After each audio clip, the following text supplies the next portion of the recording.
네, 안녕하십니까. 전광훈 목사님 및 사랑제일교회 공동변호인단의 강현재 변호사입니다. 알람을 눌러주세요. 네, 오늘도 취재차 오신 분들 감사드리고요. 큰 힘이 됩니다. 감사합니다. 먼저 전광훈 목사님의 긴급 기자회견, 전광훈 목사님 오시고 말씀 듣도록 하겠습니다.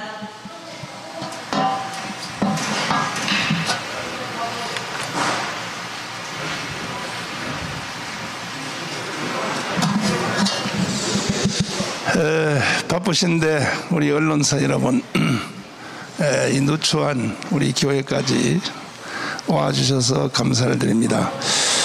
사실은 이 기자회견 하면 프레스센터라든지 이렇게 격을 갖춰서 또 국회에 무슨 정론관을 빌려서 이렇게 해야 되는데, 요즘 빌려주지도 않고 또 저에 대해서는 또 얼마나 탄압이 심한지, 우리가 전당대회를 하려고 해도 전당대회를 빌려주질 않아요. 그래서 할 수 없이 우리는 우리 교회, 여기는 돈도 안 내도 되니까 여기를 쓸 수밖에 없고, 그러다 보니까 여러분에게는 불편함을 드려서 죄송하게 생각합니다. 오늘 기자회견의 중심은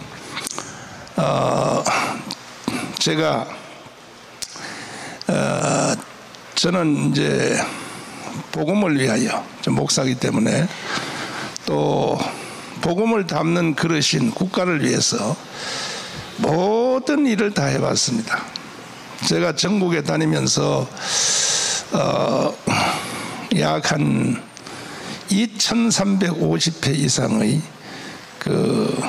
내가 포럼을 했고, 그것도 적은 포럼 빼고 아주 그냥 큰 집회만, 지금요 우리 교회 안에 들어가면 그 사진들이 쫙 붙어 있습니다. 17개 광역도시의 체육관급으로 그런 사진이 2,350개입니다. 근데 기가 막히죠.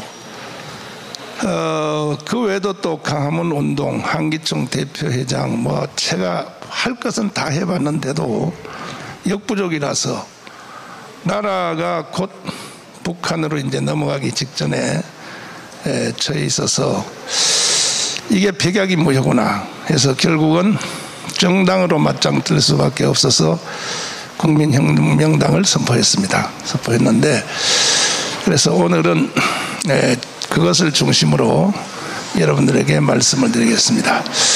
먼저 제가 기초적인 말씀을 드리고, 그 다음에 우리 함께 하시는 그야말로 우리 이 시대의 최고의 정말 전문가요, 또 원로가 되시는 우리 헌법학자 김학성 교수님, 또 김경계 총재님 이어서 이렇게 말씀을 좀 해주시도록 부탁을 드렸습니다. 존경하는 국민 여러분, 그리고 해외 동포 여러분, 그리고 1,200만 성도, 30만 목회자, 25만 장로님 여러분, 저는 오늘 비장한 각오로 지금 여러분들 앞에 섰습니다.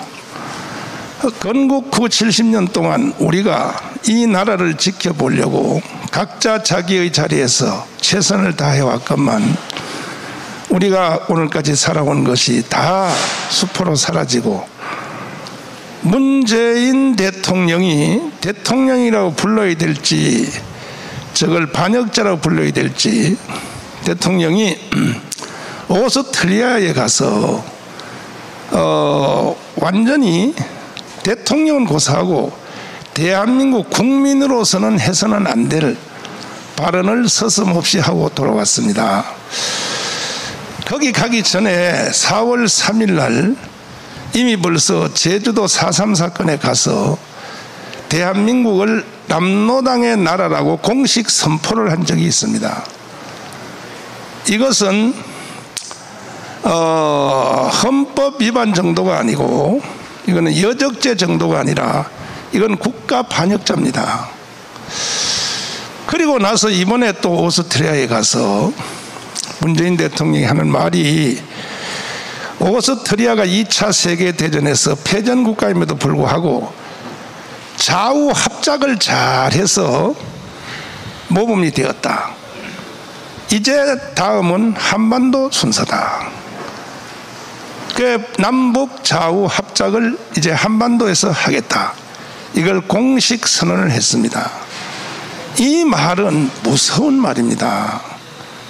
그 말 한마디 속에 문재인이가 지금까지 해왔던 모든 일, 앞으로 남은 자기의 대통령 임기 중에 해야 될 일 전체가 그 속에 다 들어가 있습니다. 그걸 전체를 다 종합하면 결국 이겁니다.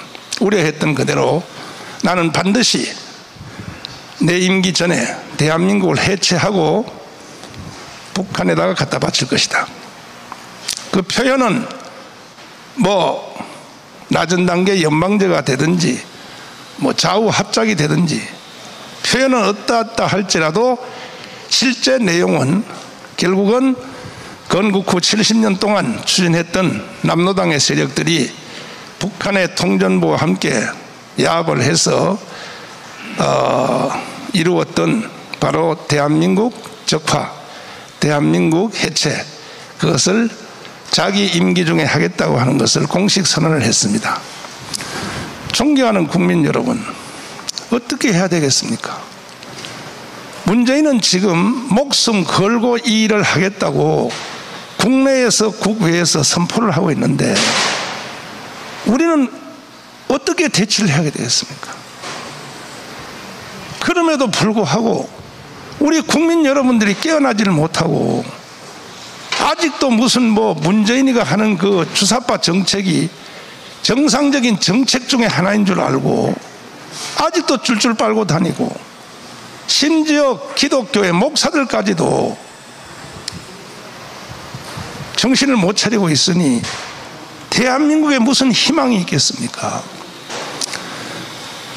그래서 저희들은 강화문 운동도 해봤고, 제가 한기총 대표장도 해봤고, 내 인생 전체를 나는 복음과 대한민국을 위해서 살아왔는데, 결과적으로 마지막 결론이 결국은 1차 싸움에서 이겼던 이승만과 박헌영의 싸움에서 이승만이 이겼는데, 이승만과 김일성의 싸움에서 이승만이 이겼는데, 결국 70년 만에 다시 리턴 매치가 이루어져서 다시 이제 이승만과 다시 박헌영, 이승만과 김일성과의 2차전이 벌어졌는데 꼼짝없이 지게 생겼어요. 그럼 우리는 어떻게 해야 되겠습니까? 여기서 무슨 정치를 말하겠습니까? 이름에도 불구하고 마지막으로 드린 말씀은, 이 모든 것들을 사실 우리 정상적인 대한민국 주의자들을 대표하여 여의도에 있는 국민의힘 정당이 한국교회와 자유우파를 대변하는 정당이 되어서 이승만과 박정희 정신을 지켜나가야 될 텐데 전혀 그러지 못하고 이들까지도 함몰이 되어서 정치쇼만 한다고 하는데, 이미 벌써 그들도 주사파에게 먹힌 세력으로 다 지금 드러났습니다. 그래서 저희들이 국민혁명당을 선포를 했고, 이제 우리가 12대 강령, 12대 공약사항을 우리가 발표를 했습니다. 잠시 후에 한번 읽어드리겠습니다만은, 우리 기자 여러분, 언론사 여러분, 일단 우리는 만든 지 일주일밖에 안 됐지만은 우리가 만든 12대 공약사항을 언론사에서 한번 평가 한번 해보십시오. 제가 분명하게 말씀드릴 수 있는 것은, 더불어민주당 정책집 두꺼운 거 있죠. 또 국민의힘 정책집 두꺼운 거 있죠. 두 권 가져와 보십시오. 그거 두 권 가져와서 해체하고 우리가 만든 12대 정책하고 비교 한번 해보십시오.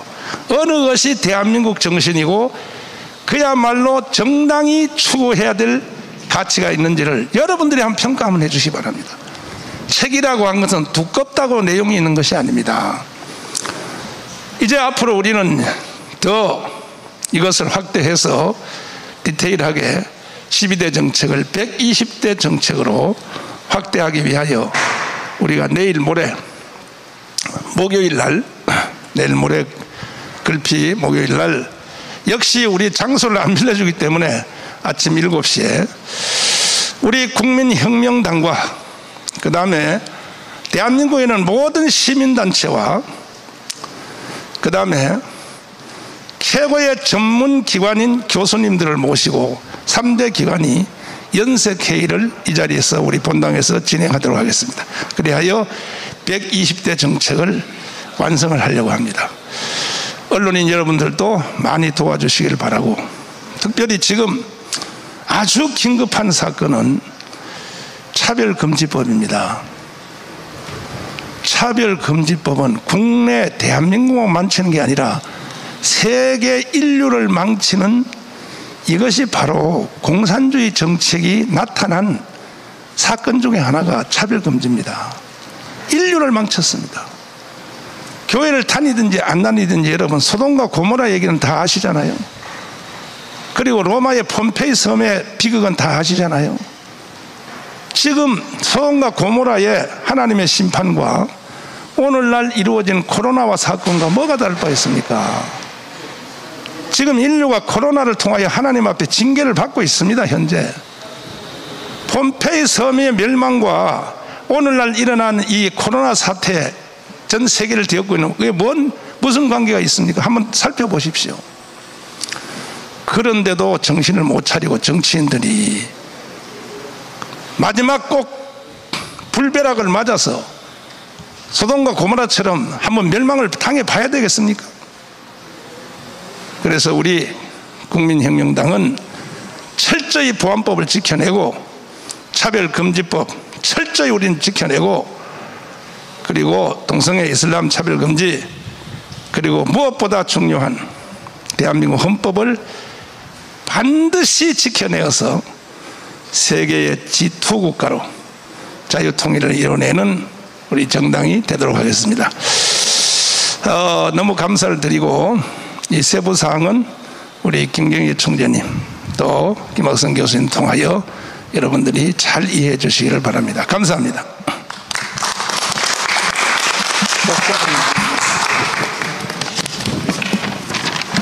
네, 정광훈 목사님 말씀 잘 들었습니다. 제가 한 가지 공지를 좀 드리겠습니다.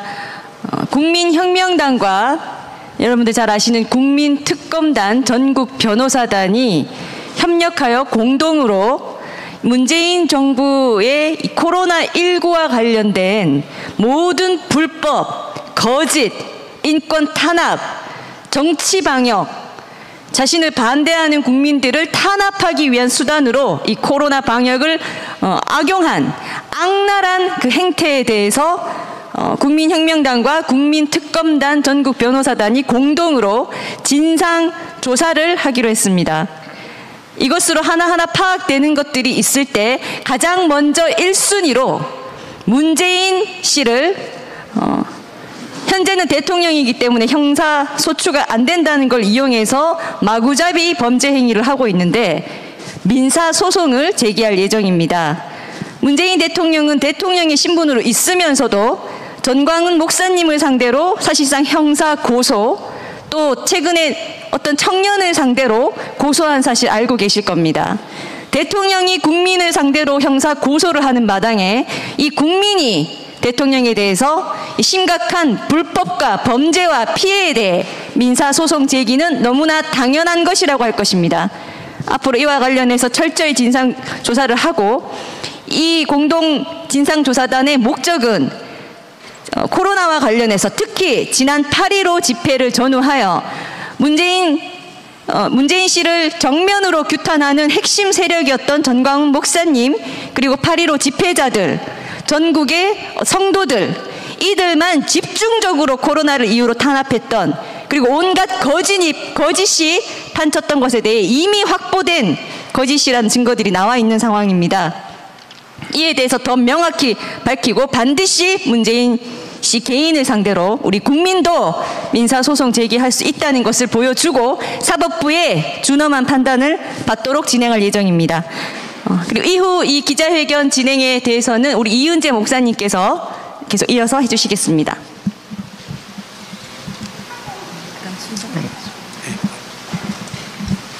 먼저 지금 현재 포괄적 차별금지에 있어서 대한민국을 무너뜨리는 매우 위험한 상황으로 가고 있습니다. 우리 헌법학자, 대한민국 최고의 헌법학자 김학성 박사님께서 포괄적 차별금지법에 관련된 내용을 말씀드리겠습니다. 예, 김학성 교수입니다. 지금 포괄적 차별금지라는 말을 쓰셨는데 그건 작년 용어입니다. 지금 이상민 의원이 발의한 것은 평등법입니다. 차별금지법은 작년에 발의가 된 것이고 이번에 이제 평등법안인데 우리 국민들이 어떤 것을 잘 모르고 계시는가 하면 평등한 사회를 만든다. 그거 아주 아름답죠. 우리 모든 인류의 꿈인 것입니다. 평등한 나라와 또 평등한 사회를 만드는 것이 가장 이상적인데 왜 여기에 반대하느냐. 이걸 정확하게 이해를 하셔야 되는 것입니다.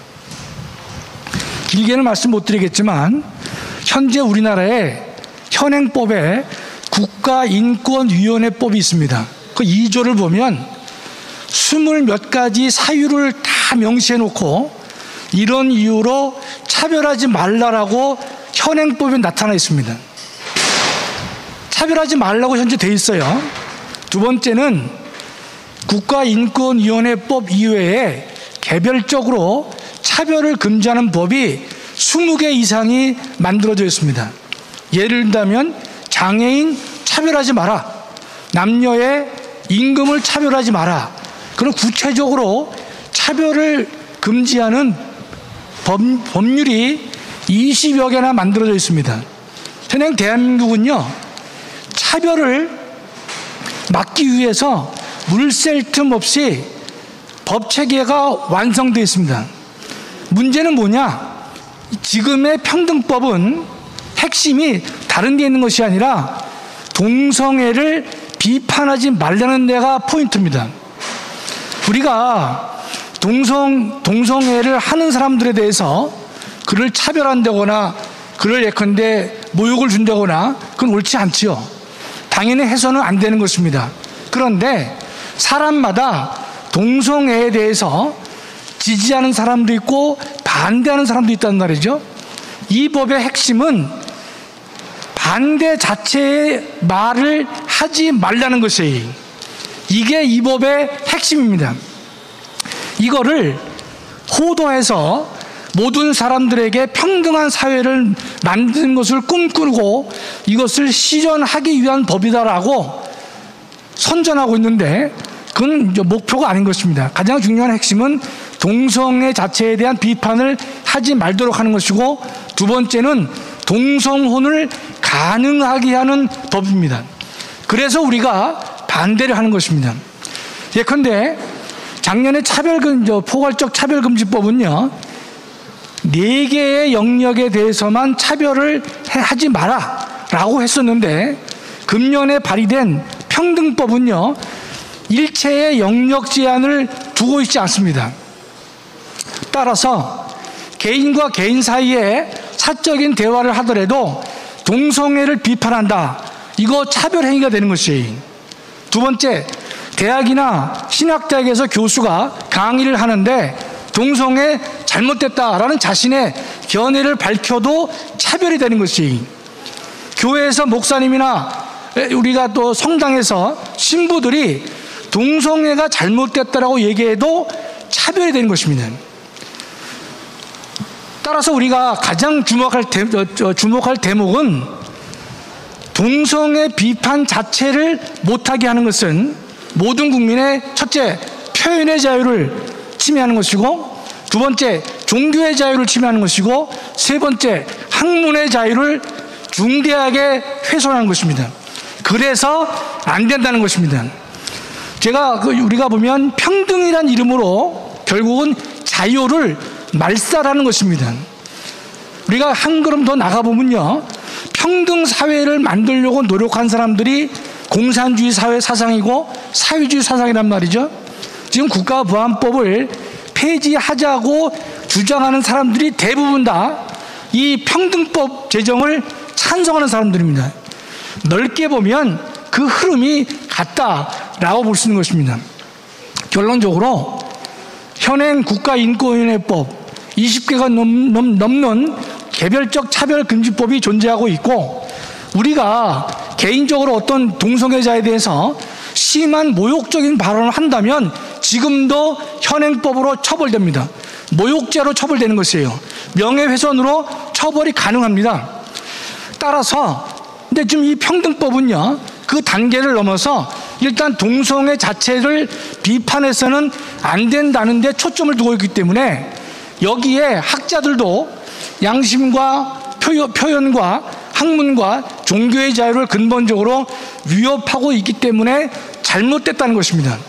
이것이 하나 더 나가면요, 동성애 비판을 금지하게 되면 차별을 하면 안 되기 때문에 가족 형태도 차별하지 말라는 쪽으로 가는 것입니다. 가족 형태를 차별하지 말라는 게 무엇으로 이어질까요?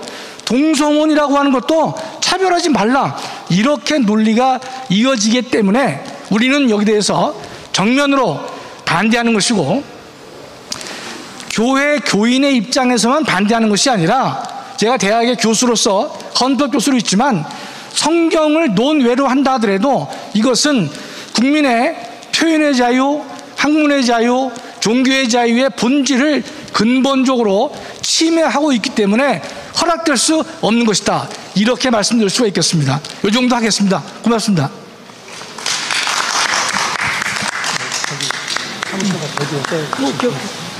자, 이제는 대한민국 우파의 시민단체를 이끌어 오시는 김경재 총재님께서 말씀을 해주시겠습니다. 안녕하십니까. 저는 오늘 의견을 표시할 수 있는 기회가 있는 줄 모르고 목사님 기자회견한 데에서 그냥 배석하려고 왔는데 몇 마디 그냥 인상담만 얘기하겠습니다. 지금 우리는 제2의 6.25를 맞이하고 있습니다. 그런데 71년 전에 6.25에 대해서 여러분이 잘 아시겠지만 그때는 국회에도 부의장이라는 불확치가 있었고, 여러 가지 조사를 봐서 당시 육군참모총장도 그쪽에 포섭된 것처럼 보이고, 바로 직전에 휴일에, 일요일에 거의 대다수의 사병들, 장병들을 휴가를 보냈고, 의외로. 그래서 뭔가 어떤 세력에 의해서 사전에 음모된 것이 아니냐 하는 거의 무방비한 상태에서 우리가 6.25를 맞이했습니다. 그러나 그 6.25를 극적인 반전을 통해서 이승만 대통령과 메가더 장군의 인천 상륙작전과 여러 오방 국가와 특히 대한민국의 젊은이들의 흘린 피로서 나라를 이만큼 유지했습니다. 그런데 그동안 상당히 편안하게 지냈는데 여러 가지 사건이 있긴 했지만 갑자기 요새 보니까 이게 실질적으로 제2의 6.25가 되려고 하는 거예요. 그런데 보니까 이 공작하는 사람들이 서울 시내만 해도 곳곳에 있어요. 그때보다 상황이 훨씬 나쁩니다. 말이 심할지 모르지만 심지어 그런 사람이 청와대 안에도 있는 것 같아요. 뭐 정당에는 말할 것도 없고. 그래서 지금 차별금지법 얘기를 여러분이 하셨습니다. 목사님을 통해서 여러분이 하셨는데, 저는 이것을 이 정부가 자기들이 꾸미는 거대한 음모의 본질을 회피하기 위한 하나의 다른 사건이라고 생각합니다. 이건 간단한 사건에 불과합니다. 이 사람들이 하고 있는 것은 개헌을 통해서 이 사회를 개헌이니 무슨 연방제니 하는 말을 붙이지 아니하고 슬그머니 사회주의화 시키려고 하는 작업을 하고 있습니다. 그래서 내년 3월 9일 대통령 선거가 이 상황에서 진짜로 가능이나 할 것인지 하는 것에 대한 근본적이고 원천적인 의문이 생깁니다.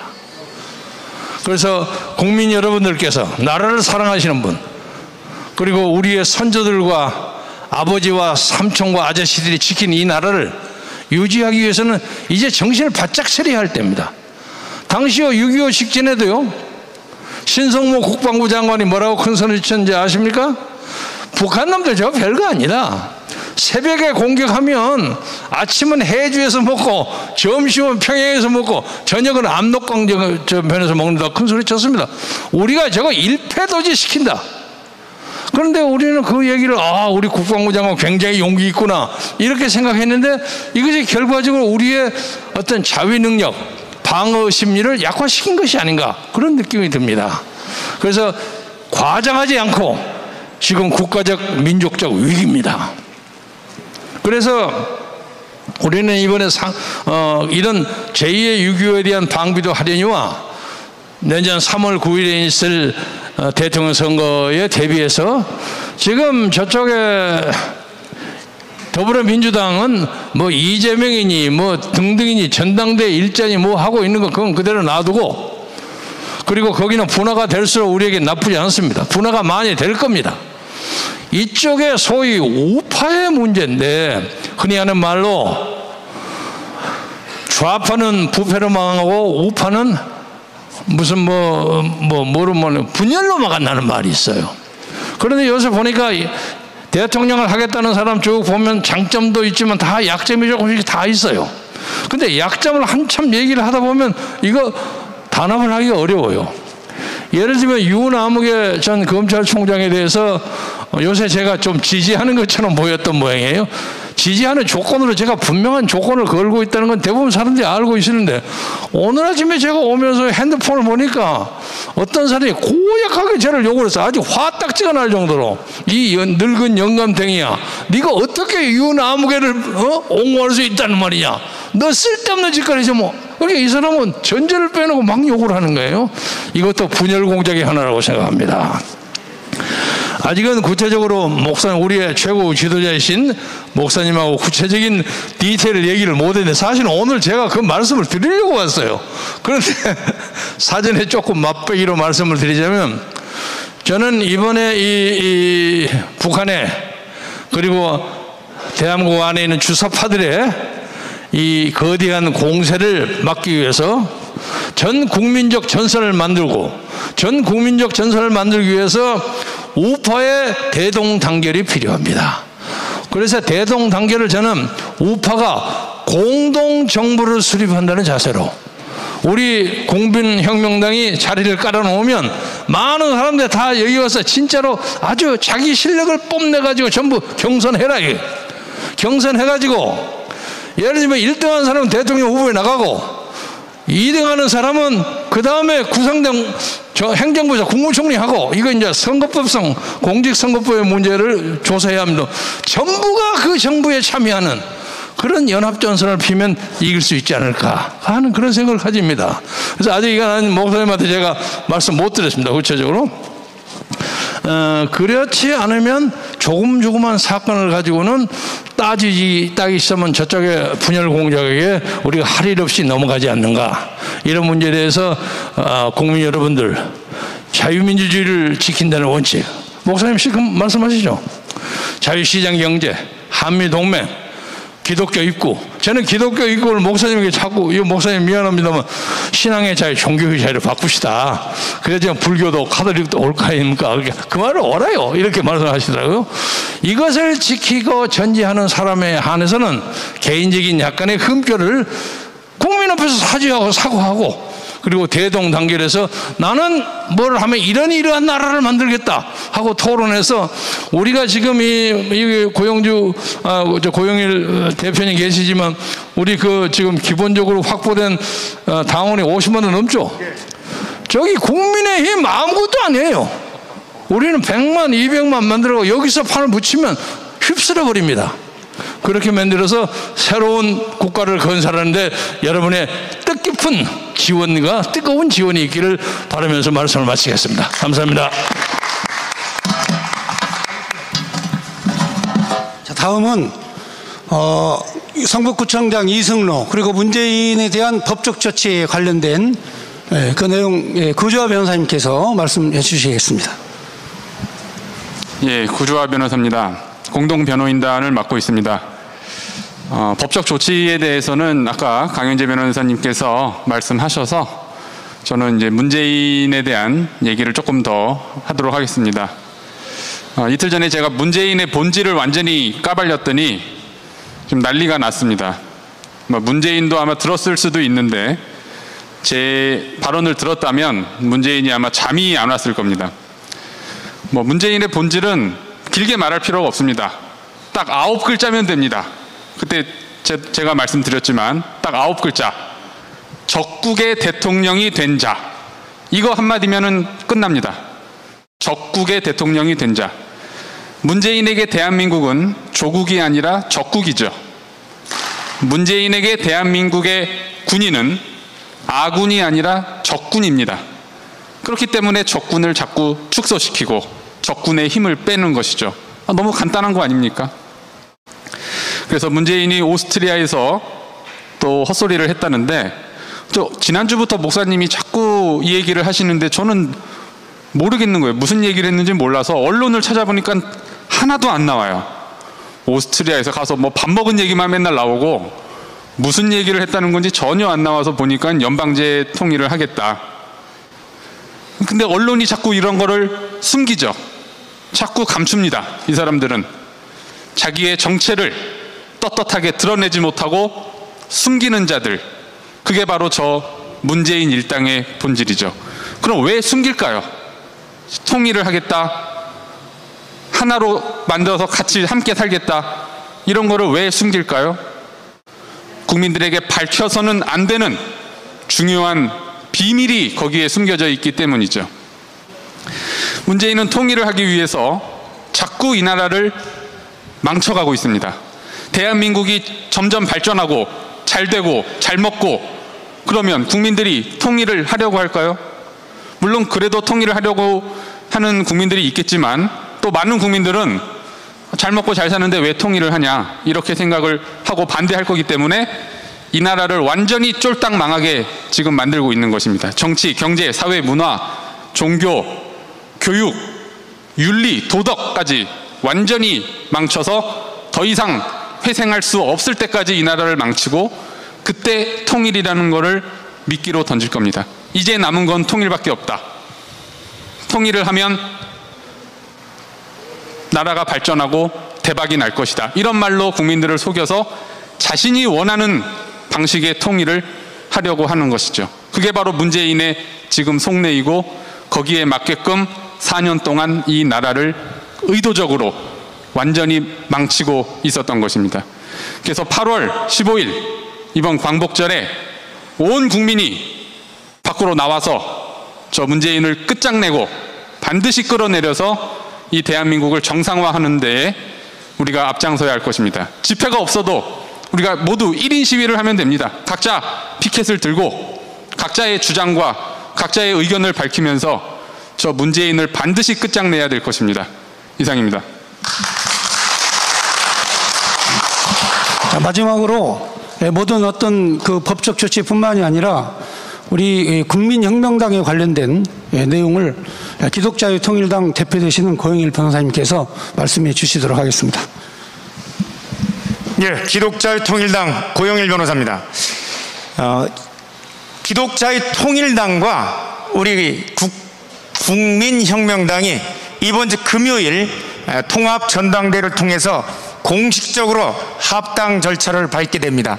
그래서 국민혁명당으로 통합이 될 예정입니다.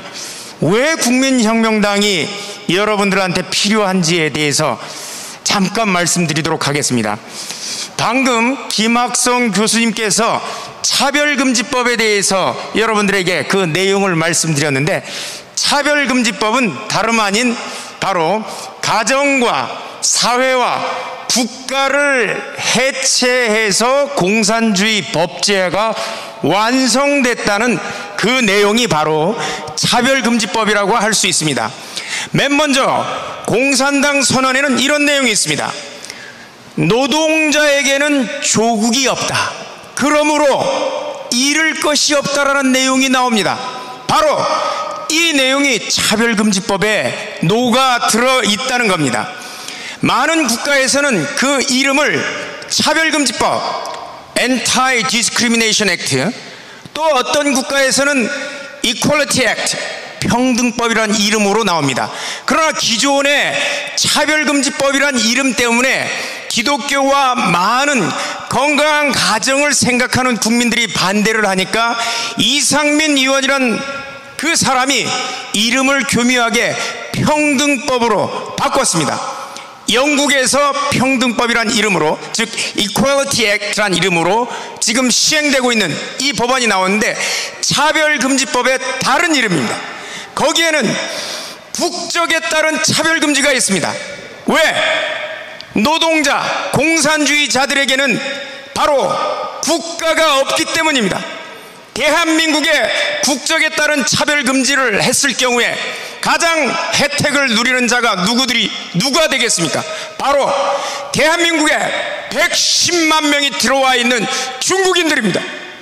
이번에 국적법을 개정하는 내용도 마찬가지 의도에서 이루어지고 있습니다. 대한민국의 영주권을 받은 자들의 자녀들은 대한민국의 국적을 취득하도록 하는 이 제도, 그 혜택을 보는 사람이 이번에 통과되면 3,000명 정도가 발생하는데 95%가 바로 중국인들입니다.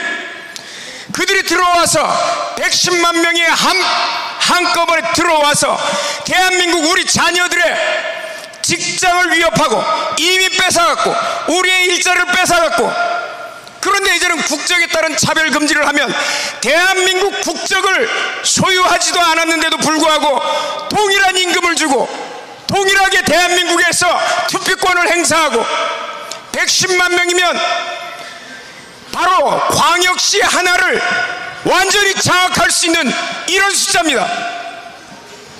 이런데 중공의 자금이 들어와서 모든 것을 위협하고 있습니다. 대한민국의 법률을 위협하고 대한민국의 가정과 국가를 위협하는데, 우리가 이제까지 미워도 다시 한번 계속해서 찍어왔던 우파정당이라는 국민의힘, 국적법에 대해서 반대를 하고 있습니까?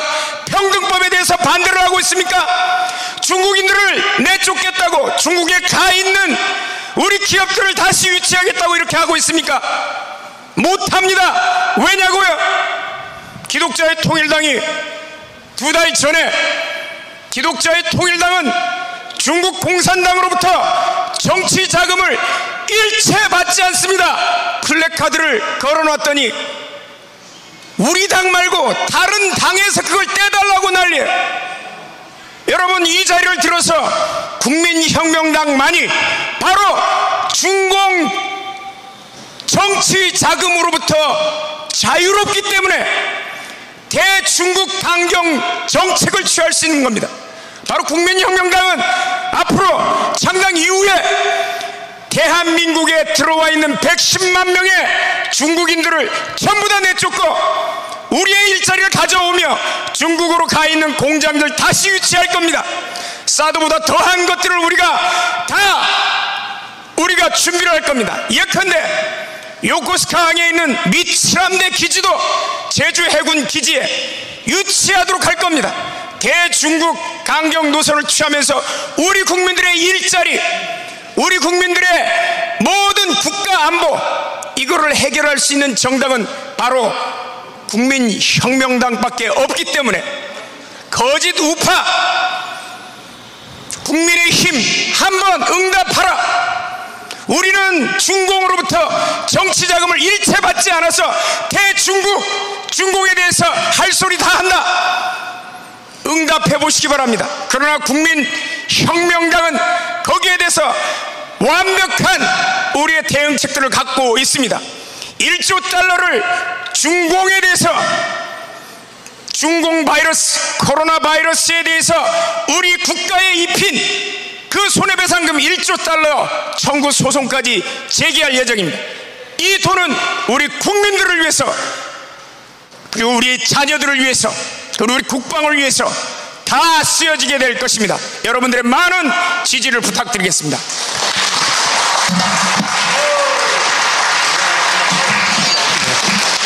감사합니다. 이제 마지막입니다. 광고 말씀드리겠습니다.